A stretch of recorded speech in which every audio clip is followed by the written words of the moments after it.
200 guerreros. Comanche no aparecen en tu establo por accidente. Venían por algo que ocurrió apenas 24 horas antes. Un plato de estofado, unas manos temblorosas y una decisión tomada en la soledad de un rancho perdido en la pradera. El sol pegaba bajo aquella tarde de verano, como si quisiera dejar todo claro antes de esconderse. Thaddeus Mallister, al que todos llamaban Bear, había aprendido a leer ese tipo de luz. Anunciaba trabajo por terminar, caballos que necesitaban herradura, y noches que pedían más leña. El rancho de Bear no era grande. Una cabaña de tablas, un corral de postes torcidos y un granero que sostenía más recuerdos que herramientas. Bear vivía solo desde hacía años.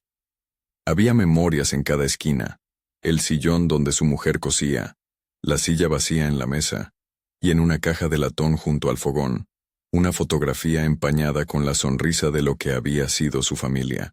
Guardaba esa foto como quien guarda un juramento. A veces la sacaba a escondidas, limpiaba el vidrio con la yema del pulgar y repasaba los rasgos que ya no podía tocar. Nadie en el pueblo se asombraba de que Bear hablara poco. Su lengua había aprendido a respetar la ausencia.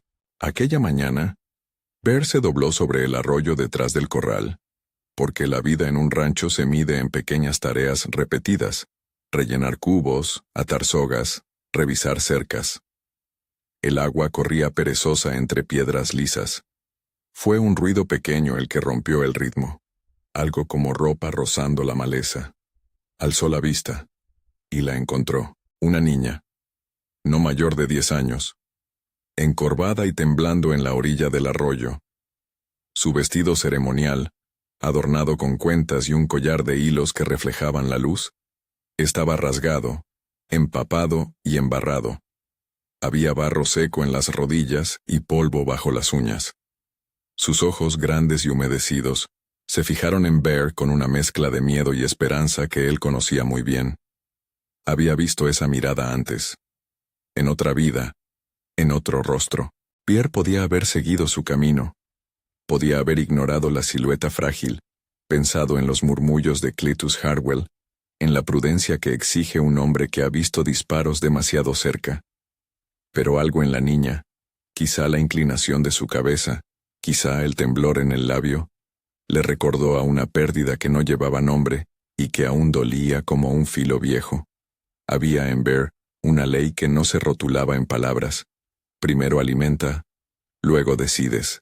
La niña no habló, solo señaló con los dedos una herida en el costado y dejó ver la palma sucia. Bear entendió lo suficiente. Llevarla a la cabaña no fue heroísmo, fue reflejo. Abrir la puerta, avivar el fuego, sacar el tarro de estofado que había sobrado de la tarde anterior. El aroma del guiso subió como una promesa. Carne, raíces, sal apenas medida.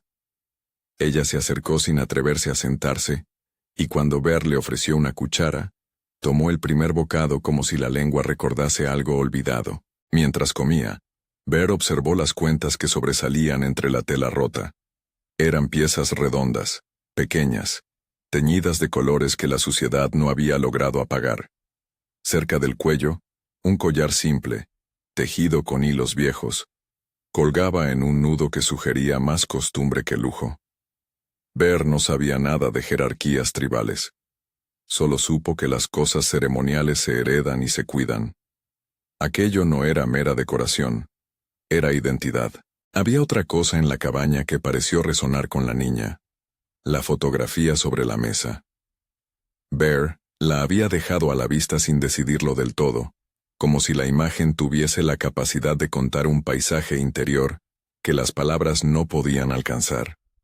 La niña dejó de comer y la miró despacio. No dijo nada, pero sus dedos rozaron el marco y luego su boca. Bear sintió, y fue un pensamiento que le pegó al pecho como el golpe de una puerta, que la distancia entre dos pérdidas podía no ser tan grande. Tal vez la niña también conocía la ausencia. No tardó mucho en que los vecinos lo supieran. Cletus Hardwell vio huellas nuevas en el sendero de su propio corral, huellas pequeñas que cortaban la tierra como cicatrices frescas. Cletus no inventaba problemas. Los olía, voló hacia la cabaña de Bear con la urgencia de quien cree que los conflictos se apagan antes de prenderse. Bear, gruñó, ¿qué haces metiendo a una en tu casa sin saber de dónde viene? El sheriff Jake Morrison llegó con la compostura de quien representa una ley que también tiene miedo. Se apoyó en la verja y miró a Bear con el cálculo curtido de un hombre que mide riesgos. Podría ser la hija del jefe White Bull, dijo, sin señalar nada nuevo. Si es así, traerá problemas. Te lo digo por tu bien. La frase tenía intención de proteger, pero también el brillo de una acusación. El reverendo Thomas llegó el último, siempre en busca de lo moral. No tanto para pedir justicia como para recordar las escrituras en voz baja. Su tono oscilaba entre la compasión y la prudencia. En su pecho, las dos convivían en guerra particular. Bear los escuchó a todos sin prisa. Sentir la presencia de la comunidad le traía una verdad que no necesitaba traducción. Cuando uno se sale del camino que todos aceptan, se abren ojos y bocas que exigen explicación. Podía ceder a la niña. Podía encerrarla en la cabaña y fingir que nada había pasado. Eligió otra cosa.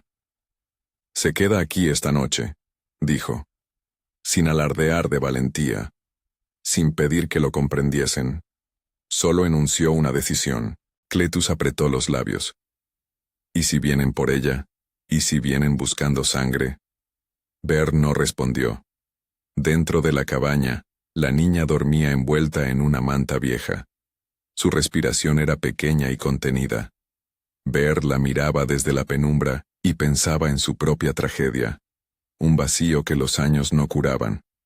Había aprendido a aceptar la soledad, pero no a ignorar la necesidad en el rostro de otro. Aquella noche, el pueblo respiró más tenso que de costumbre. Las tabernas vaciaron a la hora, y las luces se apagaron pronto. Los hombres que podían hacer ruido se quedaron en casa. Algunos salieron a la puerta a mirar la llanura, buscando no se sabe qué. Y entonces, en la madrugada, el mundo avisó sin anunciar. Tambores. Suaves al principio, marcando un tiempo que no era fiesta ni celebración. El pulso creció en la distancia con la persistencia de un corazón inquieto. Bear soltó la manta, tomó su lámpara y caminó hacia la puerta. Afuera, el aire nocturno le golpeó la cara con la frescura de las praderas. No había luces a lo lejos, solo el resplandor de un cielo que prometía más frío antes del amanecer. El tambor volvió a sonar, esta vez más claro, y Bear pudo distinguir la formación en el horizonte. Sombras que galopaban como una ola negra, antorchas que titilaban, una leve polvareda levantándose sobre la llanura. En el pueblo, las casas se despertaron con el sonido.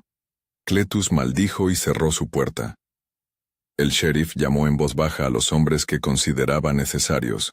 El reverendo fue a la iglesia a buscar palabras que atemperaran el miedo. Pero el tambor seguía. Era un ritmo que no pedía permiso. Bear no podía contar cuántos eran.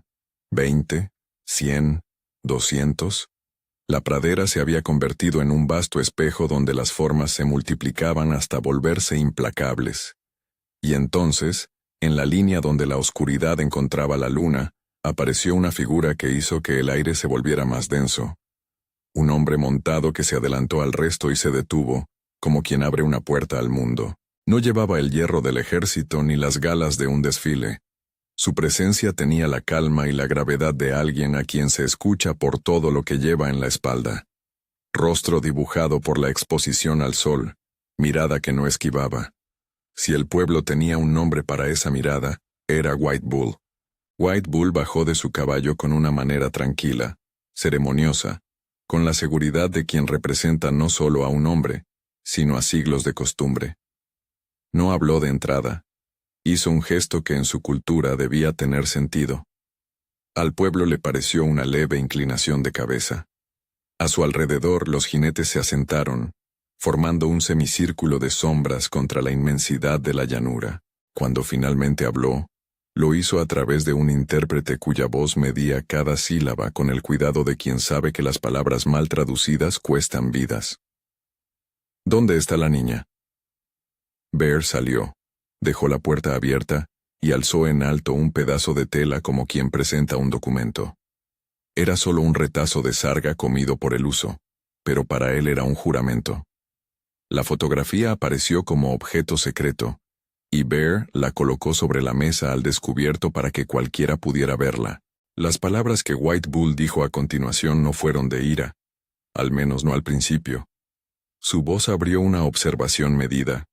La niña era suya, y la cuestión de justicia necesitaba ser tratada. Entre los jinetes había una mezcla de emoción y cansancio, como si el viaje hubiera sido largo y la espera una responsabilidad mayor que un alivio. Pero entonces un guerrero joven se adelantó. Rostro tenso, cejas fruncidas, con un brillo en los ojos que olía a desafío. Broken Arrow. Su nombre sonaba como sentencia. Exigió retribución con la aspereza de quien cree en señales claras. O la niña era entregada, o Bear pagaba con lo que los hombres pagan cuando ya no les queda nada más que ofrecer. Bear no retrocedió. Le parecía imposible hacerlo. No porque fuera valiente, no se sentía así, sino porque había tomado una postura, había alimentado a un ser humano. Ahora, frente a la formación oscura que ocupaba la pradera, encaraba las consecuencias. Fue entonces cuando la niña despertó, no como quien se sacude el sueño, con la gravedad de quien entiende qué se mueve en el mundo. Se incorporó, miró a Bear, y luego a White Bull. Y habló. Palabras rápidas y cortas en comanche, que fueron más gesto que sonido. El intérprete inclinó la cabeza, escuchó, y luego anunció para todos. Dice que contó, dice que cuentan. Silencio. La niña, con dedos temblorosos, había mostrado algo que los hombres allí presentes no habían previsto. Su propia voz, la voz de quien había vivido aquella noche, era la prueba más poderosa que cualquier pedazo de tela podría ser. White Bull propuso llevar la discusión al amanecer. No fue una renuncia a la justicia. Fue la solicitud de una deliberación que respetara las normas a las que respondía su pueblo. Para la ciudad y para los hombres del rancho, la propuesta fue al mismo tiempo alivio e inquietud. Aplazar la tensión no la disuelve. Bear aceptó por fatiga y por prudencia. El amanecer llegó con una luz cortante que hizo brillar el polvo sobre las monturas como pequeñas lunas. La asamblea se reunió en una estructura de pieles que protegía del viento, hogueras humeando con las manos de hombres acostumbrados a compartir la palabra antes que la acción. Bear fue llamado a contar su versión delante de todos. Lo hizo con la simplicidad de un hombre que habla sin florituras. Dijo cómo la encontró, cómo la alimentó, lo poco que tenía, y cómo la casa guardaba recuerdos que le enseñaban a reconocer la necesidad en el rostro ajeno. No pidió indulgencia. Solo describió hechos, sacó la fotografía del bolsillo y la dejó sobre la piel extendida. Al tocar la moldura de metal quedó claro que aquello no era un lujo, era testimonio de que él había conocido la pérdida. La niña se acercó y posó la mano sobre el vidrio con un gesto que selló la humanidad compartida de los dos. Broken Arrow volvió a intervenir más vehemente. Si lo dejamos pasar, ¿qué impedirá que otro hombre blanco haga lo mismo y la ley de nuestra gente quede en nada? ¿Qué honra resta si los nuestros son tratados a la ligera? White Bull escuchó y no negó el peligro. Sabía, como cualquier líder que ha llevado a su pueblo por inviernos largos, que la autoridad se sostiene con firmeza y con una justicia que la gente pueda sentir. Pero entonces dijo, con la mesura de quien administra, no solo su patrimonio sino la paz que custodia. No siempre la furia trae honra. El momento decisivo llegó cuando White Bull le pidió a Bear que hablara sobre lo que, para él, significaba la palabra responsabilidad. Bear, que había hecho pocas promesas en voz alta desde la muerte de los suyos, miró a la asamblea y dijo, si hay una deuda por lo que hice, la pagaré. No con evasivas ni con palabras huecas. Si mi ayuda puede evitar sangre, será dada. Si mi silencio provoca la muerte de alguien, prefiero que lo sepan antes de que lo olviden. Las palabras fueron sencillas, sin pretensión de grandeza. Solo la honestidad de quien acepta la consecuencia de un gesto. White Bull consideró esas palabras y miró a los suyos. En su rostro se vio la tensión de quien administra no solo la ley, sino la expectativa colectiva. Finalmente, propuso una solución que no borraba la posibilidad de castigo, pero que transformaba la lógica de la noche. Bear debería comprometerse públicamente a ofrecer ayuda y refugio a cualquier miembro de la tribu que llegase a su puerta en necesidad. A cambio, los guerreros aceptarían darle a Bear la protección de la tribu. Su rancho sería, mientras respetara las costumbres del acuerdo, un lugar neutral. No era perdón gratuito, explicó White Bull. Era un intercambio de obligaciones que preservase el honor de ambos lados. Broken Arrow frunció el ceño. No le gustaba. Pero los ancianos consultaron entre sí, y las decisiones tomadas en público pesan más que las que se guardan en secreto. Una promesa en voz alta obliga. La asamblea votó. No con piedras ni gestos, sino con la voz y el asentimiento curtido de quienes conocen el precio de la palabra. El resultado no fue unánime, pero la mayoría se inclinó por el pacto. El ritual de sellar la palabra fue sencillo. Sin símbolos inventados, sin gestos teatrales que no pertenecieran a ese momento. Hubo una mirada compartida y la afirmación solemne de Bear. Si eso evitará más muerte, lo acepto. Mi casa estará abierta a quienes vengan por necesidad. White Bull se acercó. Tomó la mano de Bear y la apretó con firmeza. No fue una formalidad. Fue el cierre de una obligación que ambos sabían que costaría. Los jinetes respondieron con un breve grito que no pretendía festejo. Pretendía constancia. En la pradera, la tensión acumulada durante toda aquella noche se disolvió en un suspiro largo. Nadie dijo que la paz fuera perfecta. Solo que, por entonces, era necesaria. Con el paso de los meses, el acuerdo fue probado en las cosas pequeñas. Un cazador comanche que llegó con el pie roto, fue atendido en la cabaña de Bear. Un caballo perdido fue devuelto por la tribu. Ninguna de esas acciones se convirtió en titular ni en leyenda. Fueron gestos cotidianos que, sin aspavientos, fueron construyendo una confianza que no se funda en lo espectacular sino en la repetición. La niña creció en el umbral de dos mundos. Con el tiempo su nombre, que al principio pocos en el pueblo conocían, empezó a escucharse con respeto. Hablaba con vecinos, ayudaba al reverendo cuando la lengua se trababa, y, con una facilidad asombrosa, convertía la curiosidad en conversación. No era intérprete oficial, pero su presencia se transformó en puente. Bear la veía crecer con una mezcla de afecto y extrañeza. La pequeña, que cierta vez entró tiritando de frío, se había convertido en un hilo que cosía relaciones donde antes solo había costuras. La buena intención de una noche no borró por completo los recelos. Cletus seguía refunfuñando. Broken Arrow mantuvo su desconfianza en voz baja. Pero la vida cotidiana tiene una manera de templar los hierros más duros. White Bull murió en su vejez rodeado de su pueblo. En el funeral había palabras que iban de lo fiero a lo agradecido. La niña, ya mujer, fue reconocida por su papel como puente. No la llamaron salvadora. La llamaron por su nombre y por su capacidad de ser humana en medio de viejas heridas. Bear asistió, y por primera vez desde que era joven, se permitió sentir que la soledad que lo había marcado durante años había cambiado de forma. Ya no era solo ausencia, era historia compartida. Bear guardó el tintype hasta sus últimos años.